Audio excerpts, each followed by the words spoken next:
You Christians in the marketplace, you have power. Your words have power. Your example has power. Be bold and speak up. Now I want to tell you one more story. A lot of you from this part of the country know about Pilgrim's Pride. They are a big chicken company that last year or two went bankrupt. And they were our biggest customer at the company I worked in Longview. We shipped machines all over the nation. And over about a 2-year period, the accounts receivable for that account got up pretty high. They owed us about $215,000. And at church, at my church in Longview, they asked me to repeat my series to a younger class on spiritual warfare. My next book I'm working on is on spiritual warfare. And so I agreed, and I have 500 or 600 PowerPoint slides on that, and it's always been a fun study, but it's also a dangerous study for me.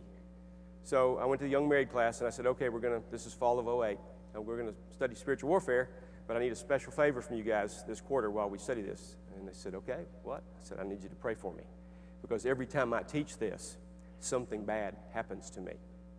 Satan does not want you to know this stuff, especially if you're young. You'll know the rest of your life how to battle him, how to win. And their eyes got big, and they said, okay.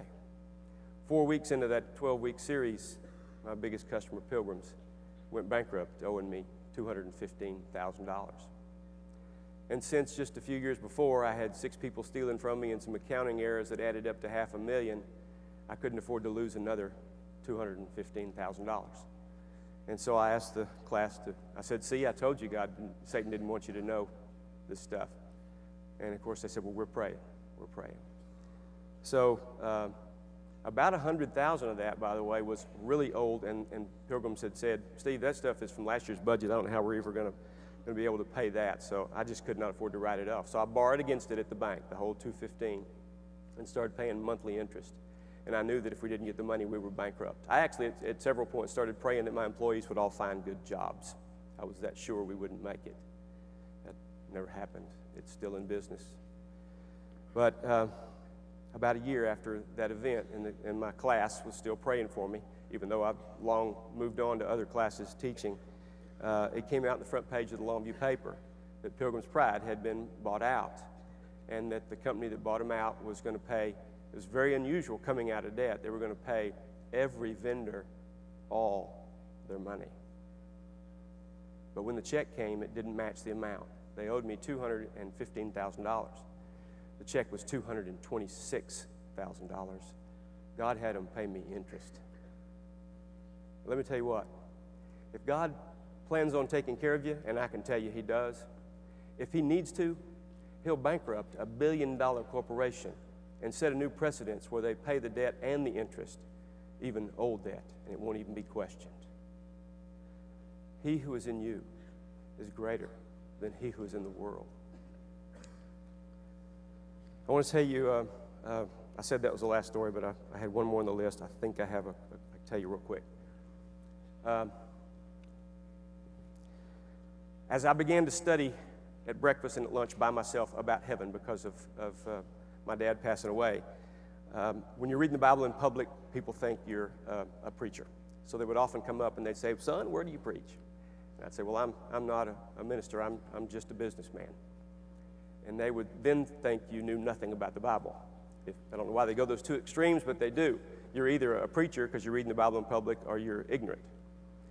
So one morning at Burger King, I'm reading my Bible. I'm all by myself in Burger King except for the workers. And a retired gentleman from Stanford University, a professor from Stanford.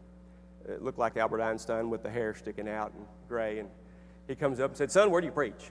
And I said, well, sir, I'm just a businessman. And he, uninvited, he plops down in the booth with me.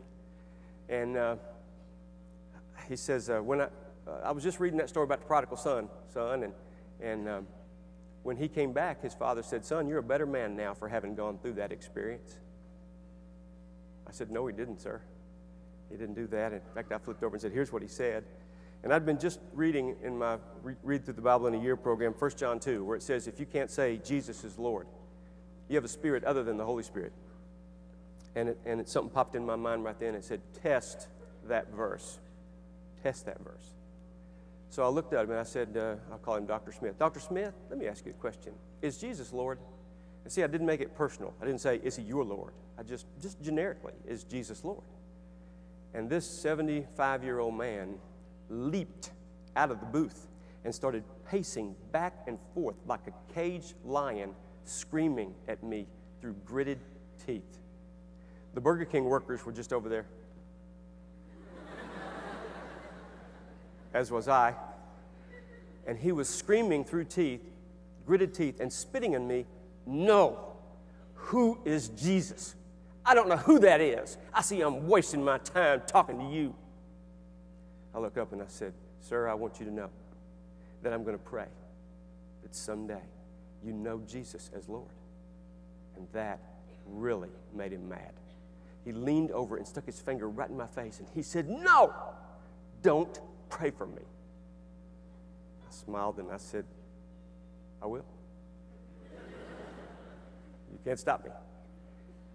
He stormed out of Burger King, slammed those glass doors I thought they were going to break, ran to his car, threw it into gear, and skidded his tires as he left the parking lot, as we all just stared in amazement. And it dawned on me, he is defenseless against my prayers, and he knows it. He who is in you is greater than he who is in the world. Quickly, I want to tell you how I ended up being an author, because it's weird for a businessman to write a book about something as intricate and complicated as the subject of heaven. But when Dad died, my brother Kendall and I, Cortland's dad, were looking for the will. We dug in an old safe in the back of his office and found an envelope from Dad. Sealed, bulging thick, Dad's handwriting on the front. It said, "To Steve and Kendall, this envelope is not to be opened except in my presence. If I'm no longer living and it's still unopened, destroy it without opening. It's not important. Dad." What would you do? I've had so many people say, "I'd get my friend to open it and they'd tell me, and that way I didn't violate." You know, we're pretty conniving. We can figure out ways to justify what we really want to do, can't we? I can tell you that experience caused me to want to know every detail I could about heaven, because that's where Dad is now. And I went to the Bible bookstore and said, "Where's your heaven section?" And they laughed in my face. "Sir, there's no heaven section." And in 2000, when this happened, no books on heaven. So I spent 7 years researching. I'll be at the bookstore till 2 if you want to know what I did about the envelope. Come by. You don't have to buy a book. Just come by and shake my hand. Thank you for the time.